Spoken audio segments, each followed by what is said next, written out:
बसरा का बाजार उस दिन हमेशा की तरह घमाघमी से भरा था, लेकिन बीचों बीच भीड़ लगी हुई थी। दो आदमी एक दूसरे पर चिल्ला रहे थे। एक व्यापारी था, अमीर और घमंडी। दूसरा गरीब मजदूर, जिसके कपड़े फटे थे लेकिन आंखों में सच्चाई झलकती थी। दोनों को शहर के न्यायालय में खड़ा किया गया, जहां बैठा था काजी हमीद इब्न राशिद, जिसकी इज्जत और इंसाफ पूरे इराक में मशहूर थी। व्यापारी बोला, ऐ काजी, इस आदमी ने मेरे 2 सोने के सिक्के चुरा लिए हैं। मैंने अपनी आंखों से उसे देखा। मजदूर कांपती आवाज में बोला, मालिक झूठ बोल रहा है। मैं तो बस उसके घर काम करने गया था। सिक्के तो मुझे जमीन पर मिले थे। भीड़ में फुसफुसाहट फैल गई। कौन सच बोल रहा था? दोनों के पास कोई गवाह नहीं था, कोई सबूत नहीं। काजी ने दोनों की आंखों में देखा।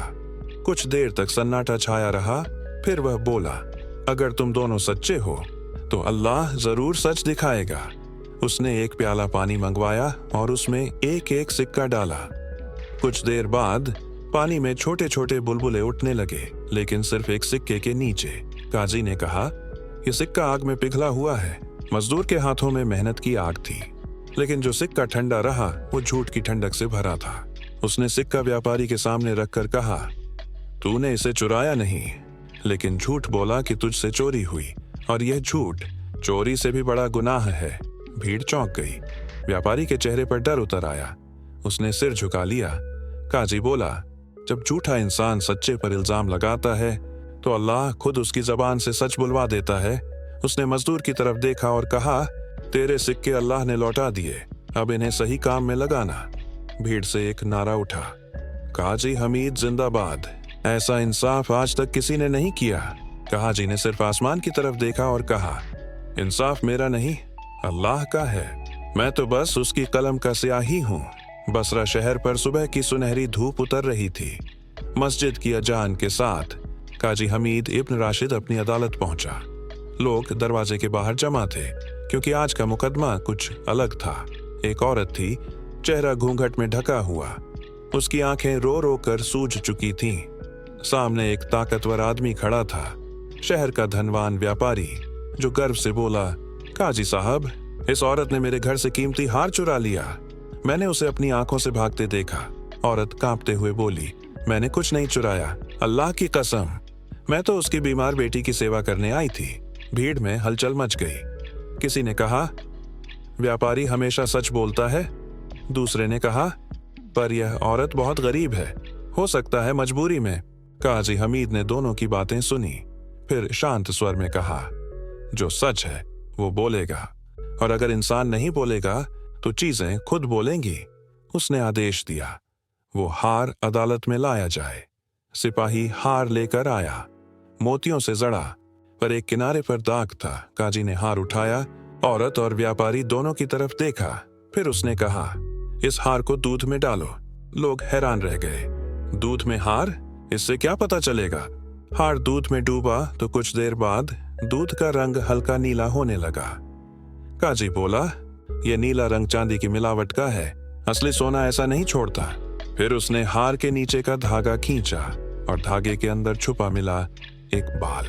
काजी ने मुस्कुराते हुए कहा, अब असली गवाह मिल गया, जो बेजुबान है पर सच्चा है। उसने बाल उठाया और औरत से कहा, यह तुम्हारा नहीं हो सकता, तुम्हारे बाल काले हैं, ये सुनहरा है। इसका मतलब ये उस आदमी की बेटी का है और ये हार उसी का है। भीड़ चौंक गई। व्यापारी का चेहरा उतर गया। काजी ने कहा, तूने अपनी बेटी का हार खुद छिपाया ताकि इस औरत पर इल्जाम लगा सके। तेरी नीयत ये थी कि लोग उसे घर से निकाल दें, क्योंकि तेरी बेटी उसे पसंद करती थी। व्यापारी घुटनों पर गिर गया। काजी साहब, मुझसे गलती हो गई, मैं अपने गुस्से में अंधा हो गया। काजी ने कहा, अल्लाह उस इंसान को पसंद नहीं करता जो अपने गुस्से को सच्चाई पर हावी कर दे। आज तू शर्मिंदा है, लेकिन याद रख, गवाह हमेशा चाहिए, चाहे वो इंसान हो या चीज। भीड़ ने फिर नारा लगाया, काजी हमीद का इंसाफ जिंदाबाद। काजी ने बस आसमान की तरफ देखा और कहा, सच बोलने के लिए जुबान नहीं चाहिए, दिल का उजाला ही काफी है। बसरा की अदालत उस दिन असामान्य रूप से शांत थी। हर गली, हर बाजार में एक ही बात चल रही थी, आज काजी हमीद ऐसा मुकदमा सुनाने वाले हैं जिसे सुनकर जमाना कांप उठेगा। जब काजी हमीद अदालत में दाखिल हुए, सब खड़े हो गए।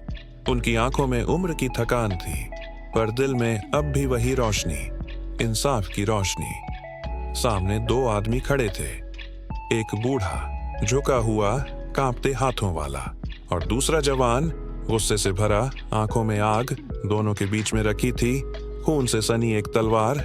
जवान आदमी चिल्लाया, काजी साहब, इस बूढ़े ने मेरे पिता को मार डाला। भीड़ सन्न रह गई, लेकिन तभी बूढ़ा आदमी कांपती आवाज में बोला, नहीं, ये झूठ बोल रहा है, ये मेरा बेटा है, और असल में इसी ने अपने पिता की हत्या की है। पूरा दरबार हक्का बक्का रह गया। पिता और पुत्र दोनों एक दूसरे पर हत्या का इल्जाम लगा रहे थे, और सबूत सिर्फ वो तलवार। काजी हमीद ने तलवार को गौर से देखा, फिर उन्होंने धीमे स्वर में कहा, सच जुबान से नहीं, निशान से बोलता है। उन्होंने तलवार मंगाई और कहा, इस तलवार को दूध में डालो। लोग हैरान रह गए। दूध में तलवार? एक कानाफूसी होने लगी। कुछ देर बाद तलवार के आसपास दूध में हल्की सी लाल परत उभरने लगी। काजी ने गहरी सांस ली और बोले, यह खून अभी ताजा है। ये तलवार उसी ने पकड़ी जो खून का रिश्ता रखता था। फिर उन्होंने जवान आदमी की आंखों में देखा और बोले, तेरी नजर तलवार पर नहीं, उस बूढ़े पर है। जो बेटा अपने पिता की मौत पर रो नहीं सकता, वो जरूर गुनाहगार है।